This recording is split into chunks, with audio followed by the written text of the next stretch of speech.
This is We Bleed Orange and Black, the podcast for Halloween and horror lovers. Join us as we interview creators, discuss our favorite horror, and share original spooky stories. I'm Jeff C. Carter, and this week we're talking with Mason Mendoza about his comic book publishing company, Critical Entertainment. Mason Mendoza is a comic book creator and publisher at Critical Entertainment. His work appears in Critical Entertainment and Patriot comic books. When he's not hanging out with family or losing sleep playing RPGs, he's writing new stories, reading One Piece, or exhibiting at West Coast comic conventions. Welcome to the show, Mason. Hey, Jeff. Thanks. Great to be here. Nice to see you again. We met on a rooftop at Comic-Con this year. My icebreaker question for you is, what is the first comic book that you ever owned? Oh, it's a tie. It was a Spider-Man comic. Okay. I think he's wearing the black suit. It has disappeared since then. And then the ones that really stuck with me were the Mirage run of Teenage Mutant Ninja Turtles. Donatello's like a cyborg at one point. Raphael becomes the Shredder. They recently re-released it, and I've got to get my hands on it to finish it. You know, it's my white whale right now. So what drew you into the business of indie comics? I've been doing comics since my early 20s. I got an internship at Boom Studios right out of college. You know, that was the intro to the industry. And then, with my business partner, Chris, we started writing Zombie Zero and making Zombie Zero over a decade ago. From there, we decided in 2017 to make our own comic publishing company because we kind of wrapped our head around the whole process. And, we've been going from there. I loved music. I liked playing music. I was a trumpet player for like 7 years, right, growing up. I kind of stopped doing that. Now I just do music at home. But I still want to entertain and put stories out there. Just found that, you don't need $1 billion and a bunch of CGI and a bunch of actors if you're just going to write a comic book. You just need like a couple of really stellar artists and stellar letterers. It's like the most manageable art direction project that you can really get into. You are world building with every issue. Right. I grew up on really creative cartoons that did have these really deeply interesting fantasy worlds like Turtles, like everything from Nickelodeon and Cartoon Network. I can set my scene. I can be as cinematic as I want with each panel. I can be as specific as I want with each panel, as long as my artists are, really willing to work with me and really trust me with that. And then I can trust my artists to take it away and elevate it to the next level. It's really easy to share a vision with just one or two other people, as opposed to, 100 other people. I have written everything from like the big swing superhero universe stuff to a really simple 12-page short. So we do have in our Kickstarter a couple of the really simple, easy 12-page shorts. What did you learn while interning at Boom Studios? We mostly learned how to stack boxes, I will admit. Not to speak poorly on Boom, like everybody that we met there was stellar. Ross Virtue's a great guy. Shout out to Devin Funches, who ended up moving to Dark Horse for a little bit. He's somebody who has been a huge inspiration in the comic book industry and like really helped us out in the beginning, just kind of wrapping our heads around what it means to publish and what it means to like move product along and go through that whole pipeline. He moved over to Diamond recently, and he kind of helped us get brave enough to approach Diamond. So he really kicked ass. And also, like, what does an editor do? A couple of the editors, Shannon Wheeler was her name. She was really cool. She had me sit next to her and showed me as like somebody just fresh out of school, like, here's what I do all day, and she handed me a book. And I remember finding like one spelling error, and she would, give me a pat on the back and was like, yeah, like, that is the most basic form of editing, but there you go. Like, you can kind of do this. You just got to learn the skills. Mm-hmm. And then seeing how the office was laid out and just really getting into like the pragmatic brick and mortar, what is a comic book studio, helped set a runway for us and helped us understand like, okay, here's where we are. Here's where we want to go.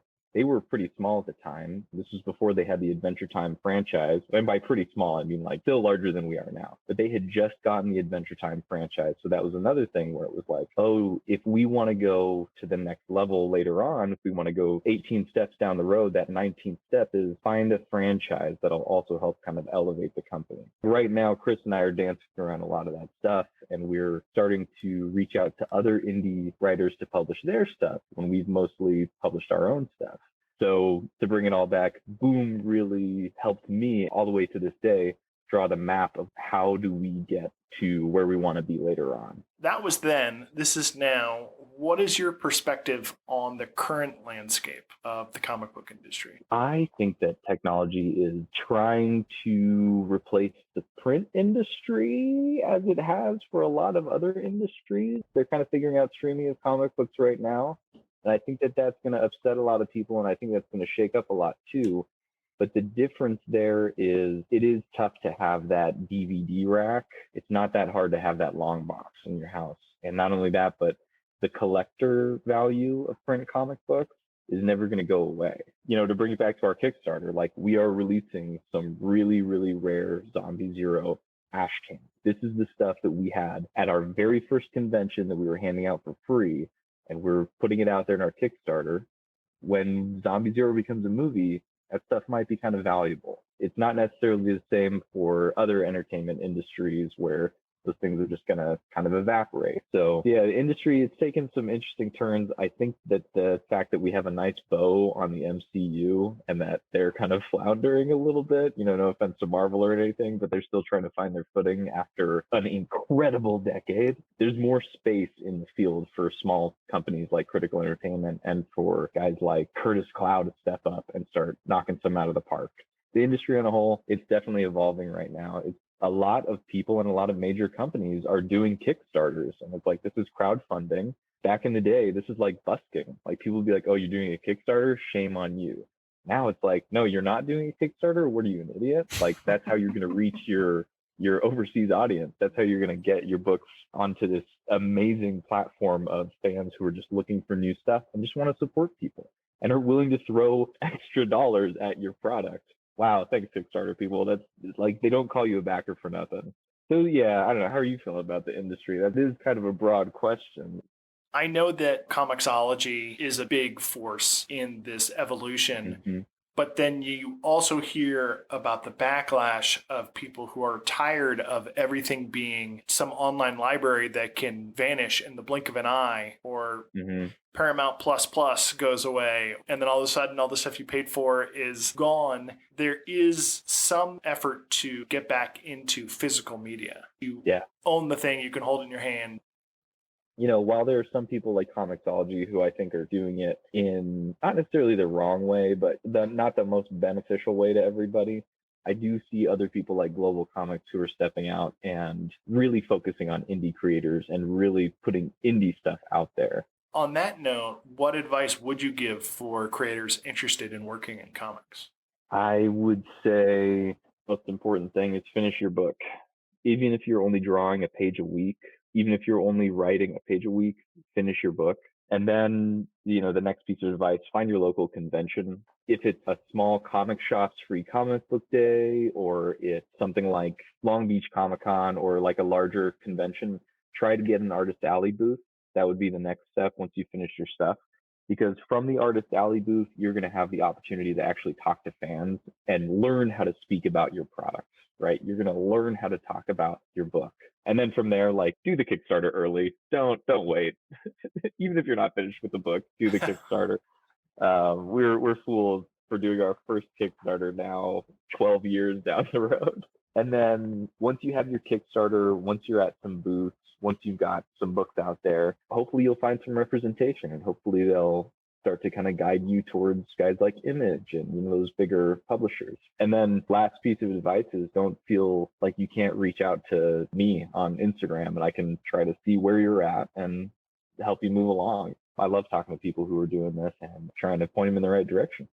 So who is Critical Entertainment? Critical Entertainment, it's a two-man show. It's Christopher, Rita, and I. We started with this book, Zombie Zero. It's about the last zombie at the end of the zombie apocalypse. Chris wrote that one in 2011. I edited it. And then after writing some more books and getting further and further into our journey, we were like, well, we can't get into San Diego Comic-Con. How do we get into San Diego Comic-Con with an artist alley booth that's only under Chris's name? Why don't we make this thing official? So we formed Critical Entertainment, and San Diego accepted us immediately. They put us into small press. We felt like we were in the big time. It felt like getting into Harvard. So Critical Entertainment was basically committing to the industry, saying, all right, we are somebody. We're going to start putting out some books. And then like our latest little pitch on who Critical is, we write extraordinary characters in unexpected places. Whatever that means to you, if you look at any single one of our books, you'll find that that character, that hero is extraordinary, and they're in a circumstance that hopefully is original. Hopefully it's something you haven't seen before, and hopefully it's entertaining to you. It might be a superhero story, be a different take. It might be a sci-fi story, it'll be something that you haven't seen before. That's kind of who we are and what we've been doing. Let's use that as a jumping off point to check out some of these different titles. I would say the biggest thing that we want to put forward right now is Zombie Zero. It's a complete story, one trade paperback, around 240 pages. Last zombie, then the zombie apocalypse. He's the main character, so you're in the zombie's head. And we are adapting that into a movie with Patriot Studios. It's going to be directed by Kevin Lewis, who did Willy's Wonderland. We've got, so people are on it already. Kevin Lewis is going to be screenwriting with a guy named Michael Bondi. So if you want to read what's going to happen, obviously it'll be a little bit adapted and changed for the movie. You won't get major spoilers in the book. But you want to get in at the ground floor of Zombie Zero and see what it's about and check it out on our Kickstarter. We are doing a signature series. Those Zombie Zero copies are going to be signed by Chris. It's going to be stuff that you're not going to be able to get anywhere else unless you visit us at a comic convention. I would say ZZ's the first thing to check out. After that, I'm a writer also. I've got a couple of shorts out that are going to be in our signature series as well. I've got Lifeboat. It's a high sci-fi about the end of the universe from the perspective of the pilot of a small escape spacecraft. She's witnessing the heat death of her society's mothership in slow motion, and it's a pretty heavy 12 pages. This one's, it's real close to home for me. It's going to be real close to people my age who are going through family stuff. If you need a palate cleanser after that, I've also written Life is an Open Door. This is sort of a Who Let the Dogs Out office escape fantasy about anthropomorphic dogs who run away from their cat boss and party in downtown Los Angeles. It's in full watercolor, and I've been told it's delightful. It really does look gorgeous. Obviously, the animals in the office setting are very whimsical, but then the colors and the style, it's definitely a breath of fresh air. I appreciate that. Thank you. That was drawn by Alonso Molina. He did so well with those watercolors. And I was so impressed by his work that I just needed him to work on another watercolor book. So I wrote a really simple story about a red-tailed hawk hunting an orchard oriole through Central Park, New York City. And I threw that one to him. That's also in our Kickstarter. It's called The Quarrel. And bird lovers really like this book, and it is one of the more colorful pieces in our catalog. For a while at our booth, we were having trouble when we'd have a family stop by and we'd have every demographic stop by. We had a lot of really dark books, really male-driven books. It was hard to find something for like the 13-year-old daughter. This one is that book. If you got a daughter like me, that Quarrel. We also have Minion, which is something that Chris and I started in 2013, actually. This is one of the first stories where I showed up and I was like, hey, Chris, I think I could write a little bit too. And he helped me, adapt this one. We're co-writing it together now. And that one, we've got 4 issues out, and they're all going to be in the Kickstarter. And it's about the minions of a supervillain taking on the superhero in a fight to control a near futuristic New York City that's kind of rife with poverty and haves and have-nots. The criminal is kind of only doing crime because he needs to survive. It's not necessarily what he wants to do. So while he's doing all this, he's got to balance his morality against things that like a supervillain's asking him to do. And we did write and copyright this one before the DreamWorks movie Minions came out. So when they released their very enjoyable parody, we were like, shit. but they're quite different. Our story is obviously like a more serious version of something like the Venture Bros Monarch Henchmen, as opposed to like little yellow dudes with funny voices and banana jokes. It's also kind of a character study of what makes somebody tick, what makes each of these superheroes fight for their city, what makes them avoid fighting for their city. I would say it's closer to like year one of Batman Year One series, as opposed to the Dark Knight Returns.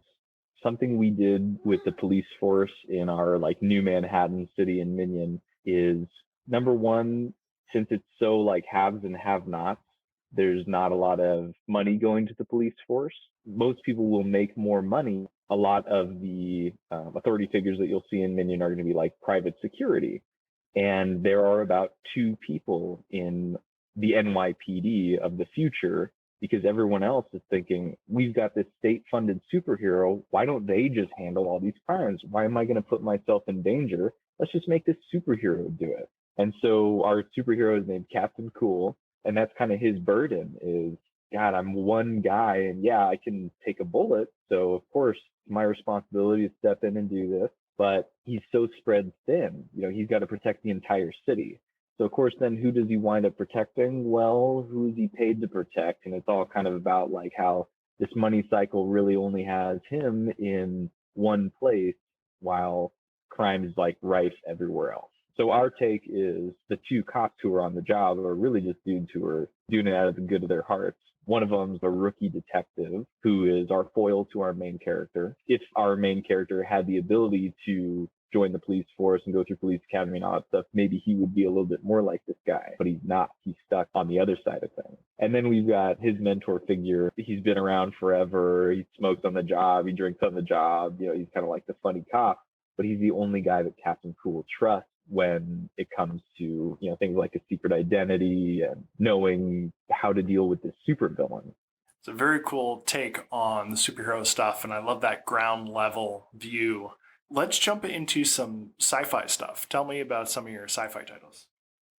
Yeah, we've got quite a few actually. We're mostly sci-fi. As I mentioned before, Lifeboat. If you want like hard sci-fi, you want to be reading about like avionics, and you want to talk about spaceships and the end of the universe and particle decay, like dive into that one. Even though it's also an emotional journey, it's also very, very grounded.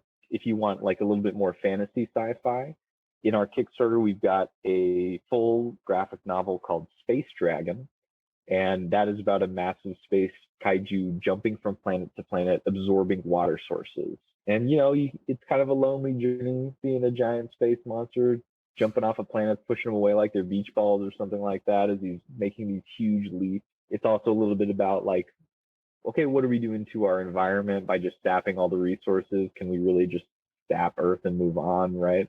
What's he doing just sapping all these planets and leaving? Is that in its benefit? Space Dragon, kind of cute, got a nice big smile, like a Komodo dragon with 8 legs. There's a lot of really nice visuals. So Space Dragon's like our all ages sci-fi.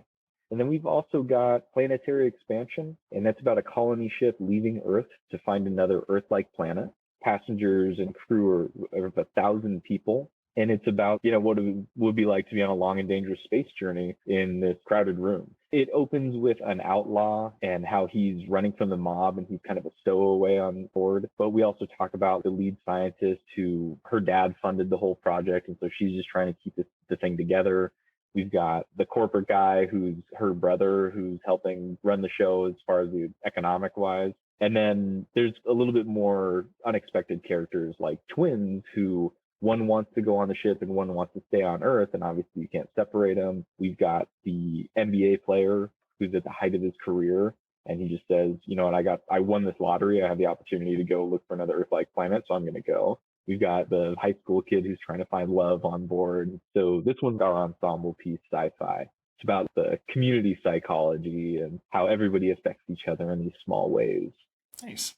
Do you want to dive into the Kickstarter specifics? Yeah, sure. So to actually talk about where we're at with the Kickstarter, we've got until October 8th to meet our goal. And we're only about $150 away. If you want to support, we've got backer rewards as low as $1. And then we've got a little bit nicer signature series, one of ones that are around $90 that are still available. And this is stuff like, the entire Zombie Zero single issue run. So if you just want like issue 1, 2, 3, 4, 5, 6 with the critical stamp, and then if you want issue, 1 through 7 before we became a company, these are books that we're never going to print again. So go ahead and snag that. There's one remaining on Kickstarter right now that I'm looking at. We've got also a lot of $5 goals. We're trying to get our reach as wide as possible. If you like comic books, if you like indie books, and if you know somebody who likes indie books and you got a friend, it would only be about $10 to get a couple of our books in your hands and their hands. And we've got everything from, 12-page shorts to full graphic novels. We're about $150 away from our goal. We're right there at the finish line, and we've got around 20 days left. If you type Critical Entertainment into Kickstarter and search, we'll come right up.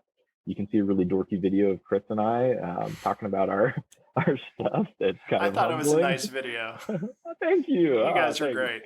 You guys have been around for 12 years. I've seen your books. I have some of your books. They are really slick. Each title looks very different. The art is incredible. I know you guys pride yourselves on paying your artists well. What are you trying to achieve with the campaign? So with this Kickstarter campaign, we're trying to reach more people. We are really trying to increase our outreach to people who don't have access to a local comic shop or can't make it to one of our conventions that we're at. So we just want to continue growing our community of friends and fans.